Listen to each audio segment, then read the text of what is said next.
Salam, hər vaxtınız xeyir olsun. Mənim dəyərli izləyicilərim.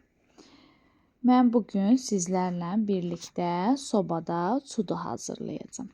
Bundan əvvəl sizə bir söz demək istəyirəm. Mənim zəhmət olmasa kanalıma abunə olun və bütün videolarımı bəyənin. Təşəkkürlər. Sobada çudu hazırlamaq üçün bizə 1 kiloqram un, 200 qram kərə yağı, 200 qram xamam, 4 ədəd yumurta sarısı, 2 çay qaşığı pesoq, 1 çay qaşığı duz, 1 xörək qaşığı dolu maya lazımdır. 2 stəkan süd. 800 qram da kərə yağı lazımdır. Ərinmiş kərə yağı ki, yuxaların arasını yağlayaq. İçliyi deyirəm, qovrulmuş 500 qram dana əti lazımdır. 1 ədəd orta boy soğan, duz, istiyot, zirinc və sumaq lazımdır. İndi biz unumuzu, daha doğrusu quru ərzaqlarımızı bir-birinə qatıb, sonra isə qarışdırıb, yəni unu havalandırırıq. Sonra isə yağımızı qatıb xəmirimizi yoğurmağa başlayırıq. Bunun üçün biz xəmirimizi yoğurmazdan əvvəl aparamızı hazırlayırıq. Bəzi yerlərdə balata, bəzi yerlərdə apara, yəni bunlar deyilir. Aparanı nəyə görə hazırlayırıq? Biz bilmək istəyirik ki, mayamız aktivləşir, yoxsa aktivləşmir. Mayamız yəni gəlir, yoxsa gəlmir. Bunun üçün biz 1 xörək qaşığı un, 1 xörək qaşığı droş və 1 çay qaşığı pesoq. Bunların hamısını hardasa 3 xörək qaşığı suda qarışdırıb, yəni ilıq suda qarışdırıb qoyuruq, ağzını örtüb qoyuruq kənara ki, mayamız mayalansın. Yəni aparamız gəlsin.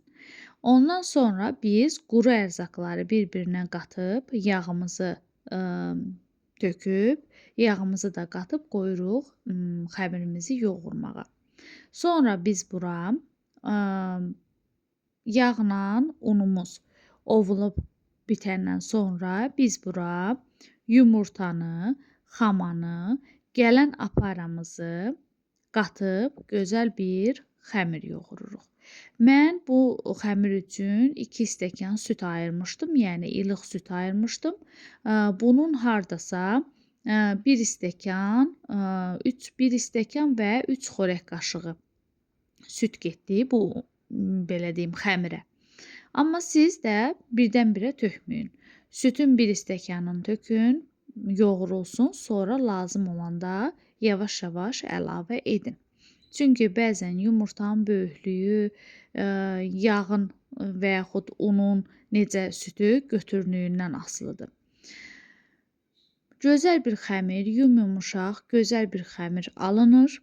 Çox gözəl. 30 dəqiqə qoyuruq, xəmirimiz dincəlsin. Dincələndən sonra bu arada biz ətimizi hazırlayırıq. Ətimizi çəkirik. Normal boyda soğan, yenə deyirəm, duz, istiyot, zirinc, sumaq töküb ətimizi gözəl qovururuq. Ətimizi qovururuq, qoyuruq soyumağa. Sonra biz 30 dəqiqə dincəlmiş xəmirimizi götürüb 10 ədəd kündəyə ayırırıq. Bunun 5 ədədini qoyuruq dincəlməyə. O biri 5 ədədini yayıb aralarını yağlayırıq. 5 ədəd yayıb aralarını yağlayıb, sonra isə 2 sm rulon şəklində 2 sm-dan kəsirik. Kəsəndən sonra rulon şəklində büküb, necə ki badam buranı və qoğalı bükdüyümüz kimi rulon şəklində büküb, sonra isə qoyuruq 15 dəqiqə dincəlməyə. Sonra 15 dəqiqə dincələndən sonra götürürük biz rulonların içinə açıb ətimizi doldurub badambura forması verib qoyuruq sobanın qabına. 15 dəqiqə orada gözlədəndən sonra hardasa 170 dərəcəli sobada biz onu qızarana kimi bişiririk. Qızarandan bişəndən sonra çıxarıb üzərinə sumağını səpirik və bizdə çıtır-çıtır, dadlı, ləzzətli, dadından doya bilməyəcəyimiz gözəl çudular alınır.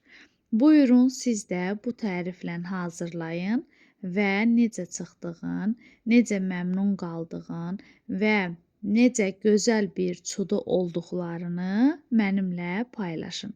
Buyurun mənim kanalıma abunə olun, bəyənin və bundan sonra bütün hazırladığım şirniyyatların hamısının tərifini sizlərlə bölüşəcəm.